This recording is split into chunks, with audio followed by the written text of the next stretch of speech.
2년 전이지요. 한 짧은 동영상이 화제가 된 적이 있습니다. 메인 뉴스에까지 나오더라고요. 한 취객이 사람들이 많은 그런 가운데서 소리를 지르고 그럽니다. 경찰관 2명이 제지하지요. 실랑이를 벌입니다. 바로 그때 한 청년이 끼어드는 거예요. 우람했습니다.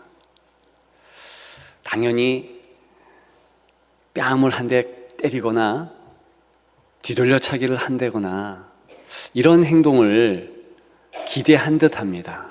주변 사람들이요. 보는 이들도 그랬고. 그런데 이 청년이 그 취객을 꼭 안아줍니다. 등을 토닥여요. 이 취객이요, 숙연해지더라고요. 울더라고요. 주변의 사람들도 숙연해졌습니다. 그 동영상을 보는 저도 또 다른 이들도 다 감동이 있는 듯 했습니다. 우리가 살아가는 이 땅, 이 세상에 참 비난이 많고요. 손가락질이 난무하잖아요. 잘못을 하면 가만히 있지 않습니다. 놓아두지 않아요. 이 땅 사는 사람 치고 위로가 필요하지 않은 사람이 어디 있겠습니까? 다만 힘들고 어려워서 술을 한잔 했고 그래서 비틀거리는 그 취객만 위로가 필요했을까요? 그렇지 않죠. 모든 사람들이 위로함이 필요한 것입니다. 왜요? 고난과 아픔과 슬픔이 가득한 이 땅 삶이기 때문에 그렇습니다. 교회 다니는 성도라고 고난, 아픔, 고통이 예외이겠습니까? 우리는 가끔 착각을 했던 적이 있습니다. 교회에 들어오면 불행 끝 행복 시작. 예수 그리스도를 믿으면 모든 나의 고난, 아픔, 슬픔이 다 망라되어서 쓰레기통에 폐기 처분될 것이다. 내 인생에 고난은 없다? 여러분 정말 그럴까요? 그렇지 않죠. 성도라고 고난 없는 것이 아니고 교회라고 괴로움이 없는 것도 아니더라. 여러분, 그런 고난받는 성도, 아픔이 있는 교회, 우리는 잘 알 수 있습니다. 그런데 오늘 본문은 그런 일반적인 고난과 아픔과 괴로움 말고 너무나 특별하고 특이한, 그래서 이상하기까지 한 교회의 괴로움을 발견할 수 있습니다. 오늘 본문에서 그렇습니다. 교회가 괴로워요? 3가지 이유로 괴롭습니다. 첫째는요, 받은 게 너무 많다 하니 괴롭다. 둘째, 남들만 위하라 하니 그것이 괴롭다. 셋째, 결과보다 과정이 중요하다 하니 그것이 괴롭다. 괴로움의 이유입니다. 한번 살펴볼까요? 첫째, 받을 게 너무 많다 하니 괴롭다. 오늘 본문 보십시다. 4절에 보니까 하나님께서 우리를 사랑하셨다 하네요. 그런데 이 사랑이 그냥 사랑이라 표현한 것이 아니라 사랑하신 그 큰 사랑, 이렇게 큰 사랑으로 말해지고 있습니다. 같은 4절인데 하나님께서 우리에게 주신 것이 거기서 끝나는 것이 아니다. 긍휼, 이 단어로 하나님이 우리를 향한 배려의 마음을 서술하고 있습니다. 또 있지요. 5절과 7절에 보니까 은혜라고 그랬습니다. 은혜만큼 성도에게 가슴 떨리는 단어가 없지요. 부족하고 연약한데 하나님께서 우리를 위해서 행하셨다. 그런 내용이에요. 특별히 7절의 은혜는 은혜의 지극히 풍성함 그랬어요. 그냥 은혜가 아니라는 거예요. 또 한 단어가 있지요. 7절입니다. 자비 그랬어요. 자비. 부모의 사랑, 어른의 배려, 이런 것들을 자비라 하지 않습니까? 하나님이 우리에게 주신 것이 그렇게 자비하심의 발로다. 많은 것을 주었다. 그런 내용이에요. 한 가지 더 있지요. 선물이라는 단어예요. 하나님의 선물이다 그래요. 8절이지요. 너희는 그 은혜에 의하여 믿음으로 말미암아 구원을 받았으니 이것은 너희에게서 난 것이 아니라 하나님의 선물이라. 다시 얘기하면 은혜도 하나님 주셨고 믿음도 하나님 주셨고 구원도 하나님 주셨고 다 주셨다는 겁니다. 여러분, 여기까지 제가 말씀드렸는데 혹시 그런 마음이 듭니까? 목사님, 그게 무슨 문제입니까? 주셨어요. 귀하죠? 괜찮죠? 좋기만 한데요? 좀 더 고민하면서 생각하면서 오늘 이 본문의 내용을 다루면 불편하기 시작합니다. 이 내용은 뭐냐면 너희들이 교회에 들어와서 봉사하고 헌금 드리고 모든 활동을 다 한다 해도 내가 쏟아부은 사랑과 전혀 견줄 수 없다. 여러분, 원래 종교라는 것은 어떤 것입니까? 지성이면 감천이다. 이런 시나리오가 있습니다. 우리 선조를 보십시오. 새벽 일찍 일어나서 정화수 떠놓고 산신령께 빕니다. 내 원하는 것 주시오. 그러잖아요. 그러면 하늘이 감동이 되어서 지성이면 감천이라. 그래, 원하는 아들을 주겠다. 그래, 네 남편 장원급제하겠다. 뭐 이렇게 돼야 되는 거죠.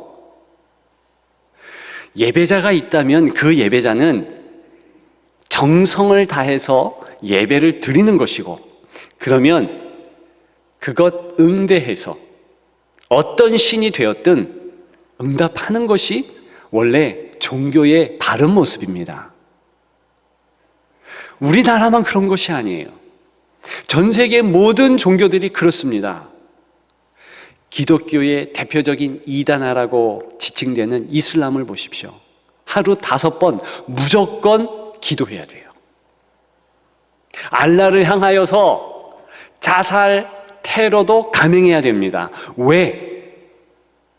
지성이면 감천이니까. 그러면 알라, 그 신은 어떤 행동을 합니까? 천국을 주는 거예요. 보상하는 겁니다. 그것이 원래 종교의 모습입니다. 그런데 기독교? 전혀 그 모습이 아니에요.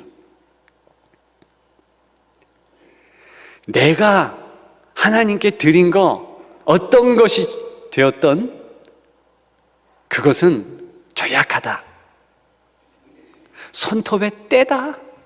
아니, 그것만터도 미약하고 나약하고 더럽다. 견줄 수가 없다. 여러분, 불편하지 않습니까? 조금 더 이해를 돕기 위해서 이런 예가 있겠습니다. 제가요, 지난 교회 때에 선교를 담당했기 때문에 세계 여러 지역을 다녔습니다.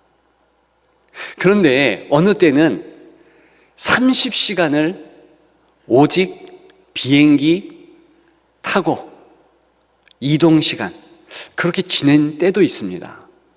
브라질, 그런 남미를 갈 때 그렇죠.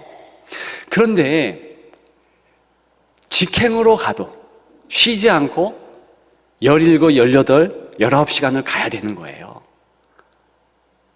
그리고 주유하고 약간 쉬고 또 가거든요. 3일을 가는 거죠. 여러분, 그렇게 가는 자에게 처음 인천공항 볼 때에는 약간의 기대는 있었겠죠. 약간의 설레임도 있었겠죠. 승선합니다. 탑승객이 됩니다. 앉아요. 그런데 잠을 자고 밥을 먹고 아무리 해도 시간이 흐르지 않아요.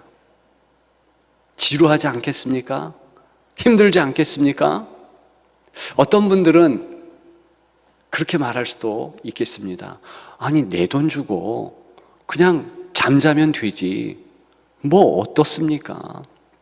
근데요, 실제로 좁은 공간에서 계속 3일 이상을 그러고 있으면은요, 트라우마 생깁니다. 너무 힘들어요.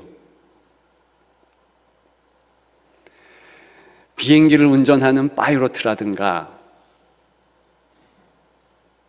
그리고 서빙을 보는 승무원들은 괜찮죠. 할 일이 있으니까.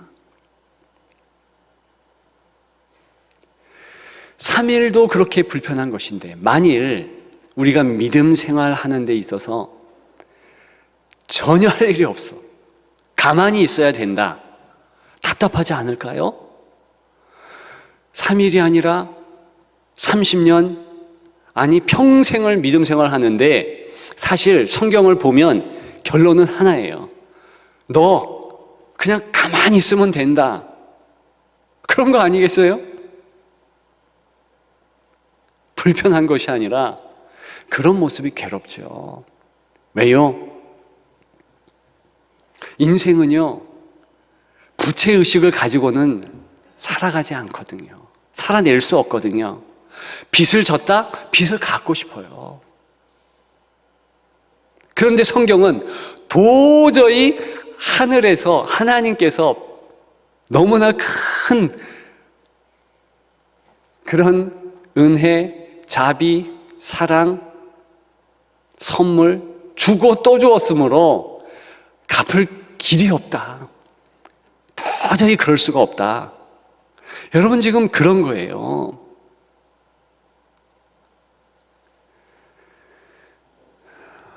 요즘에 우리 집 아이들이 가끔 아빠에게 반항할 때가 있습니다. 아빠, 내가 아빠한테 먹을 거 사줬잖아. 그래도 감 나가는 거 생일 선물 했잖아. 왜 이런 말들을 하겠습니까? 자기들 원하는 것을 아빠가 안 사주고 있는 거예요. 안 주는 거예요.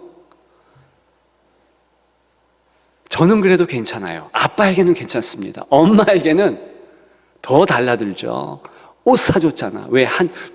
엄마는 아빠보다 더 많은 것을 줬거든요. 엄마에게 옷 사줬잖아. 엄마 심부름 해줬잖아. 그런데 왜 이거 안 해줘?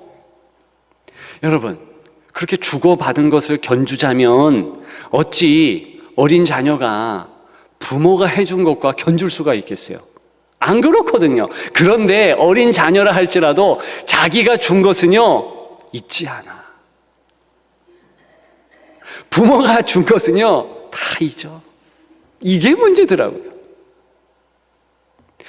여러분, 신앙생활 하면서 본전 생각난다는 분들이 꽤 됩니다. 저도 그랬어요. 대표적으로 한번 말씀드린 적이 있는데, 26살 꽃다인 나이에 청년회 때, 한창일 때 청년회장으로서 하나님의 일에 열심히 있었습니다. 그런데 떡하니 폐병에 걸린 거예요. 너무 일을 하다 보니까 식사를 거를 때도 있죠. 잠을 못 잘 때도 있죠. 교회에서 살 때가 있잖아요. 그렇게 했던 거죠. 그때 바로 저의 마음속에는 한편으로는 하나님 앞에 떳떳한 마음이 은근히 들더라고요. 하나님, 내가 하나님 앞에 열심히 일하다가 이런 병에 걸렸습니다. 하나님 아시지요?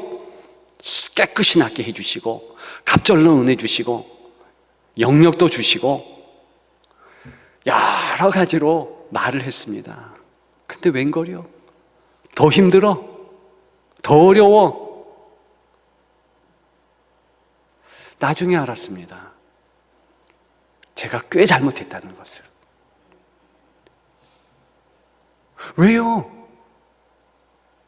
하나님 앞에서는요, 오늘 본문에서 말씀하고 있듯이 본전 생각, 그런 생각 하지 말아야 되고 자랑하는 투로 내어놓을 것이 없다는 거예요. 얼마나 쏟아 부은 것이 많은데 차라리 그렇게 아버지 앞에 자랑하고 본전 생각난다 이러려면 안 하는 게 나아요. 왜? 나만 시험 든 거니까. 제가 항정지 피택자들에게 그리고 우리 성도들에게 이제는 몇 번 되었죠. 그런 말씀을 드립니다. 헌금 마음을 다해서 하지 마라. 오해하지 마십시오. 11조는 할 수 있죠. 근데 12조를 하고 13조를 하고 너무 벅차게 헌금 생활을 하는 거예요. 근데 자기가 원하고 뜻하는 것을 하나님이 충족시켜 주지 않아요. 그러면 섭섭증에 걸리는 거예요. 하나님 왜 이러실까? 나 이렇게 헌물 드렸는데 왜 내 자녀가 여전히 힘들고 내 남편 승진이 안 되고 이러고 있나? 괜히 혼자 힘든 거예요.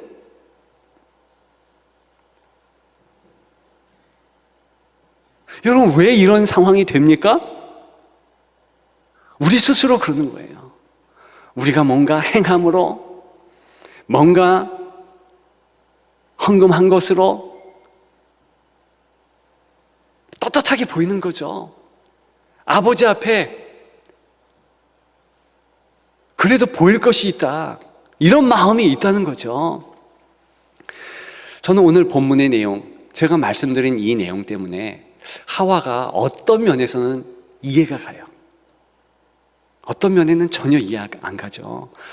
아니, 선악을 알게 하는 나무의 실과 그게 뭐라고 따먹어가지고 이렇게 인생이 힘들게 했나?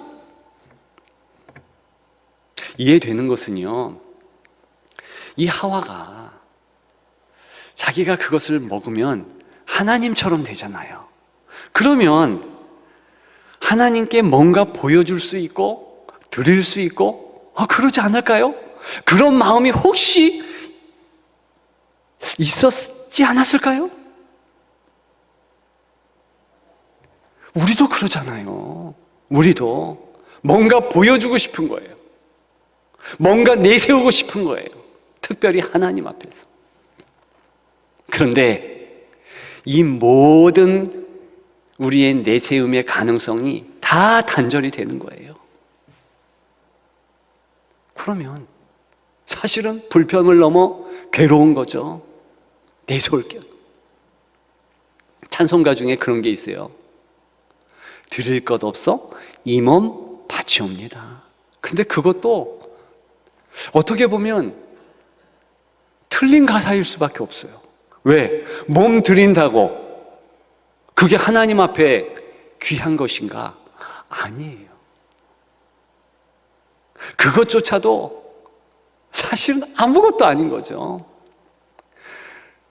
오늘 하나님께서 우리에게 행하신 거 4가지 단어로 말씀드렸지만 우리가 읽지 않은 에베소서 2장 1절부터 3절에 보게 되면 우리는 본질상 진노의 자녀라고 합니다.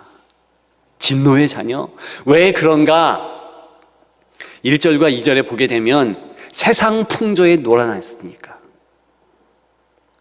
그리고 공중 권세 잡은 자의 하수인이 되었기 때문에. 또 한 가지, 이 육성, 육체의 본성이 있어서 그 강력한 영향력 하에 좌지우지 될 수밖에 없으니까. 그게 분노의 자녀라는 거죠. 자식이라는 거죠. 그래서 죽을 수밖에 없어요. 허물과 죄로 죽었다 그랬어요. 죽은 시체가 어떻게 일어날 수 있겠어요? 하나님께서 다만 살려주신 것이지요. 구원해 주신 것이지요. 여러분, 이 사실에 우리가 약간 더 경각심을 갖고 좀 괴로웠으면 좋겠습니다. 두 번째, 남들만 위하라 하니 괴롭다는 것입니다. 10절이죠. 선한 일을 위하여 지으심을 받았다 그랬습니다. 이때 단적으로 선한 일은요, 예수 그리스도를 위한 일이에요. 둘째, 남을 위한 일이에요. 그러면 나를 위한 일은 없어요. 이 선한 일을 위하여서 달려가는 이 기록자 사도 바울의 모습을 우리는 지난주에도 좀 봤습니다. 기도하는데요, 자신을 위한 기도가 없습니다. 저 같으면, 여러분 같으면 10개의 기도 제목 가운데서 2개는 중보 기도로 슬쩍 지나가고 나머지 8개, 4문제, 그것 가지고 씨름할 것 같은데 아예 사도 바울은 그런 모습이 없네요. 오직 에베소 교회의 교인들을 위해서 기도합니다. 왜 필요한 게 없겠어요? 감옥이 음습하잖아요. 지금 감옥에 갇혔습니다. 먹을 것이 변변치 않아요. 빨리 자유인이 되고 싶습니다. 그런데 전혀 그런 것 기도한 것이 아니고 오직 에베소 교회의 교인들을 위해서 기도하고 마음을 쓰는 그런 바울의 모습을 보게 됩니다. 그게 선한 일이거든요. 여러분, 섭섭하지 않습니까? 괴롭지 않습니까? 원래 사람의 마음은 자기를 위하게 되어 있어요. 어린 자녀를 키우면서 양육하면서 깜짝 놀랄 사실을 발견할 때가 있지 않습니까? 가르쳐주지 않은 거짓말을 4살, 5살짜리가 스스럼 없이 해요. 나 안 먹었어요. 먹은 거 뻔히 아는데. 내가 안 했어요. 한 거 잘 알고 있는데. 왜 그렇게 됩니까? 나를 위함이죠. 그게 본성이거든요. 자연스럽게 그렇게 가는 거예요. 어린 아이만 그런 게 아니고 모든 연령층의 인생은 자기를 위하게 되어 있어요. 그런데 이 교회는 하나님을 위하고 남을 위하라네요. 자기를 위한 공간이 없네요. 실제로 그렇습니다. 이 사도 바울이요, 자기를 위해서 기도했잖아요. 주여, 내 병 고쳐주옵소서. 나 사역하기 힘듭니다. 고쳐주옵소서. 3번을 기도했습니다. 하나님께서 응답하십니다. 네 은혜가 족하다. 그 얘기는 너 안 고쳐줘도 괜찮아. 기분 나쁘지 않을까요? 어렵지 않을까요? 그런데 별 말이 없어요. 하나님의 일하는 방식을 깨달은 거죠. 그래서 사도 바울이 고차원적으로 신앙생활을 합니다. 기도 생활을 해요. 어떻게 하냐면 본인은 다 남들을 위해서 기도해.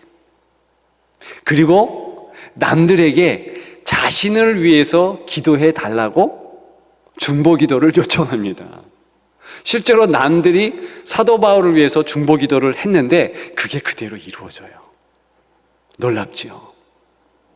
아무튼 교회는 자기를 위한 것 아니라 남을 위해서 해야 된다. 예수 그리스도를 위해서 헌신해야 된다. 이 부분이 괴로운 것이죠. 마지막 세 번째. 왜 괴롭습니까? 결과보다 과정이 중요하다는 거예요. 여러분, 오늘 본문의 5절과 6절에 보게 되면 함께 살리셨다 그래요. 함께 일으키셨다 그래요. 함께 하늘에 앉히시니 그래요. 이게 무슨 얘기냐 하면 성도의 신앙생활 결과는 다 하나님께서 하신다는 거예요.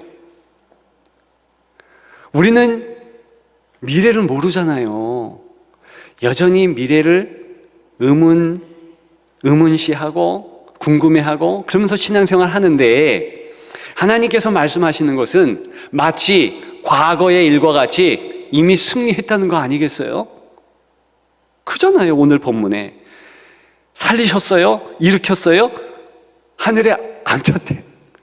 천국에 이미 간 거예요. 왜 이렇게 과거형으로 말하겠습니까? 확실히 하나님께서 일을 다 하셨다는 거예요. 그럼 우리는 뭐예요?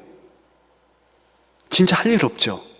할 일이 있는데, 자, 함께라는 단어가 힌트예요.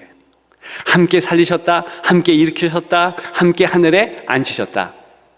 예수 그리스도가 같이 계신다, 동행한다, 이 뜻이에요. 더 해설해 드리면 무슨 의미냐면 지금 그 예수 그리스도 있으니까 일의 결과는 하나님이 하시니까 일의 과정에서 그분과 긴밀한 교제하라는 거예요. 그 교제의 내용이 뭡니까? 말씀 읽는 거, 찬양하는 거, 기도하는 거예요. 그런데 우리 스스로가 볼 때 좀 멋진 것 하고 싶잖아요. 찬양하는 거, 그것도 혼자 골방에서 찬양하는데 그게 뭐 귀합니까? 남들은 몰라요. 말씀 보는 거 우리는 몇 독 했느냐, 그것 일독 끝나면은 그래도 주보에라도 실어주는데 몇 독 했고 100독 했고 그거 누가 알아요? 그 교제하는 내용을 궁금하게나 생각 안 해요. 그런데 하나님은 그렇지 않다는 거예요. 그 과정에서의 교제가 중요하다는 거죠. 좋은 예가 있습니다. 여러분, 모세를 보십시오. 모세는요, 어떤 결과를 소망했습니까? 가나안 땅 들어가는 거예요. 모세가 지도자로 부름받은 것도 이제 출애굽해서 이 광야를 건너서 가나안 땅에 들어가는 것, 이것이 단 한 가지 오매불망 모세의 목적이었습니다. 일의 결과였죠. 모세가 그것을 굉장히 원했습니다. 근데 어떻게 됩니까? 들어가지 못하고 다만 저 멀리서 보이는 느보산에서 바라만 보고 그의 삶은 끝납니다. 제가 성지순례 가서 느보산이라는 곳 추정되는 지역에 올라가 봤습니다. 모세의 망감 알 수 있더라고요. 얼마나 힘들고 어려웠을까. 근데 나중에 보니까 그렇지 않았다. 힘들고 어려운 것 아니었다. 왜냐? 모세는 하나님 마음을 안 거예요. 하나님은요, 모세가 결론 내주기를 원했는가? 아니에요. 그랬다면 모세가 가나안 땅 들어가도록 했겠죠. 아니에요. 하나님은 그것이 중요한 것이 아니라 과정 가운데서 얼만큼 하나님과 가까이 친밀하게 교제하면서 살아내는가, 그걸 중요하게 보셨더라고요. 그래서 이 모세의 평가를 보게 되면 하나님과 친구였다 그랬어요. 그보다 친한 사람은 지상에서 없었다 그랬어요. 그걸 하나님 원하시는 거예요. 여러분, 다윗을 보십시오. 다윗은요, 마음의 소원이 하나 있었습니다. 엄청난 소원이었어요. 하나님의 성전을 아름답게 짓고자 했잖아요. 돈을 모았습니다. 그리고서 모든 환경을 다 그 성전 짓는 것 맞춰놓은 거예요. 그런데 하나님께서 "노, 아니다" 그러셨어요. 그래서 그 아들이 짓잖아요. 왜 그렇습니까? 하나님은 그 일의 결과를 원하시는 것이 아니라 그 과정 가운데 이 다윗의 마음을 보는 거죠. 얼만큼 하나님께 순종하고 가까이 나아가는가. 사망의 음침한 골짜기를 다닐지라도 해를 두려워하지 않을 것은 주께서 나와 함께 하심이라. 그 과정 가운데서 그렇게 주옥 같은 하나님을 찬미하는 그 모습, 하나님이 기대하신 것이죠. 푸른 풀밭, 쉴만한 물가로 나를 인도하십니다. 그것이 귀하지 않나요? 양으로서 저만치 있는 목자에게 눈길을 다 주고 졸졸졸 따라가는 그 과정, 귀하지 않나요? 여러분, 저는 요즘에 돼지의 교훈에 참 마음이 움직여요. 그래서 지난 금요일에도 얘기하고 또 지금도 얘기합니다. 우리 성도 가운데 돼지 도살장 옆에서 사신 분이 계시더라고요. 근데 그분이 어릴 때 여러 관찰했는데 이 돼지를 도살할 때 돼지 목 다는 소리를 꽥 하면서 소리를 지른대요. 그런데 바로 그 옆에 돼지들이요 옹기종기 모여서 전혀 그 소리에 귀를 안 기울인대요. 이유가 있답니다. 왜냐하면 그 돼지 앞에 자기들이 좋아하는 콩이 놓여 있거든요. 이 돼지 머리는요 어떻게 돼지를 도살장까지 끌고 가는가 너무 쉽답니다. 그냥 그 앞에 그 아이들 돼지들이 좋아하는 콩만 뿌려주면 된다는 거예요. 그러면 걸걸걸걸 그러면서 툭툭툭 따라온다는 거예요. 혹시 인간의 모습 닮지 않았을까요? 인생이요 하루하루 살아가는 거, 이 땅에 자신들이 좋아하는 거, 물질, 건강 이런 거에 다 마음을 쏟고 그냥 살아가는 거야. 당장 내일 무슨 일이 닥칠지 하나님께서 너 그만, 너 와야 된다 그러면 인생 끝나잖아요. 누가복음에 나오는 어리석은 부자, 나 이제 돈도 많고 곡식도 추수를 했고 이야 즐기며 살아야지, 곡식 참고 근사하게 짓자. 그때 하나님께서 너 와. 그게 인생이라고 했죠. 여러분, 우리는 양입니까? 돼지입니까? 양은요 적어도 그 눈이 목자에게 갔어요. 돼지는 돼지다운 모습, 오직 땅에 있는 그 콩, 그거 먹으려고. 여러분, 정말 주와 동행하면서 이 땅 가운데서 매일매일 주님을 한 번 쳐다보고 또 쳐다보고 또 쳐다보는 그 성도의 삶, 그것 자체가 귀한 거예요. 은혜라는 것입니다. 여러분, 서두에 취객을 포옹한 청년 말씀드렸습니다. 안아주면서 토닥이면서 무슨 말을 했을까? 궁금하지 않으세요? 저는 궁금했습니다. 근데 어떤 말을 했는지는 모르겠어요. 어쨌든 안기면서 토닥였으니까.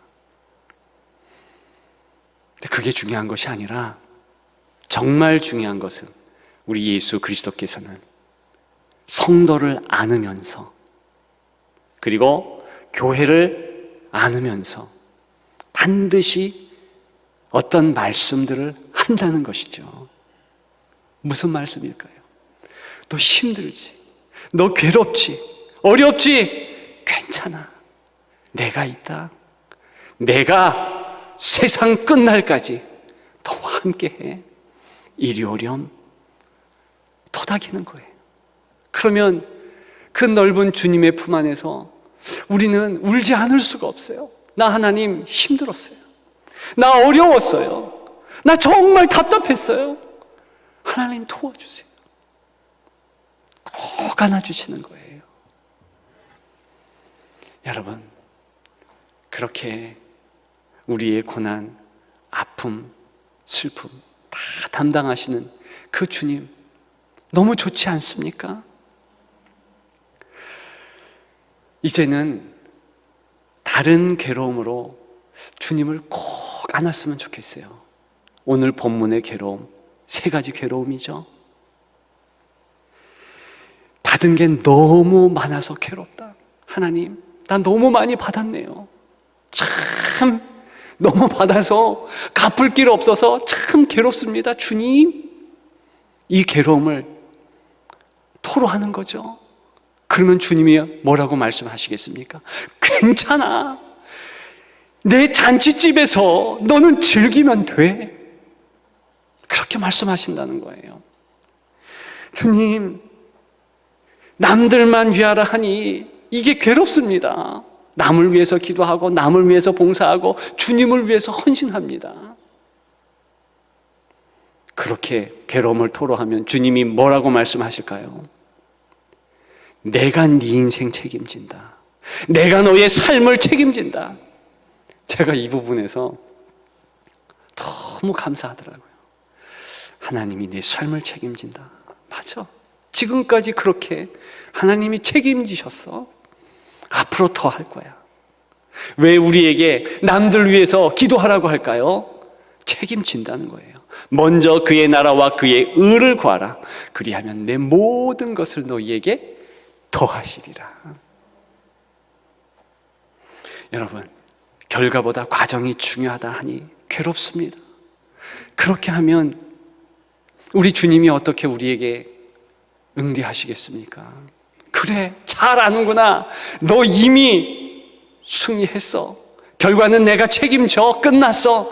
다만 너는 나와의 매일매일 삶에서 대화하고 나에게 말을 걸고 그렇게 한 날 한 날 동행의 삶을 사자꾸나. 힘내. 여러분, 얼마나 아름답습니까? 저는 오늘 본문 마무리를 하면서 제가 만든 단어 말씀드리고 싶어요. 괴로움 총량 법칙. 만들고서 좀 이거 괜찮네? 그랬어요. 이 땅에는요, 괴로움이요 인생들에게 다 있습니다. 상담가들에게 그런 법칙이 있고 그걸 통해서 상담을 한다네요. 조금 험한 단어인데 지랄 총량 법칙. 인생이요 그렇게 하는 하는 그때가 있대네요. 어릴 때 그렇게 하면 커서 괜찮대네요. 그래서 아이들이 해도 이해하라는 거네요. 여러분, 똑같습니다. 우리는 육성을 가지고 감정을 가지고 이 땅 가운데 살아갑니다. 괴로움이 어느 분량 다 있어요. 그런데 기왕 괴로움이 내게 있다면 내 괴로움 말고 하나님이 너무나 내게 쏟아부은 그것 때문에 괴로움을 토로하고 남들을 위한 괴로움, 과정에서의 괴로움, 이 괴로움을 붙잡자는 것이죠. 그것으로 이 삶을 한번 살아내자는 것이죠. 여러분, 그러면 어떻게 되겠습니까? 이 땅의 괴로움이 물러가는 거예요. 아무것도 아닌 거예요. 여러분, 오늘 본문에 어떻게 보면 긍정적인 교회의 이 괴로움을 붙잡고 승리하십시오. 이 땅에서 넉넉히 이기며 사십시오. 그런 여러분들 되시기를 주님의 이름으로 축복합니다.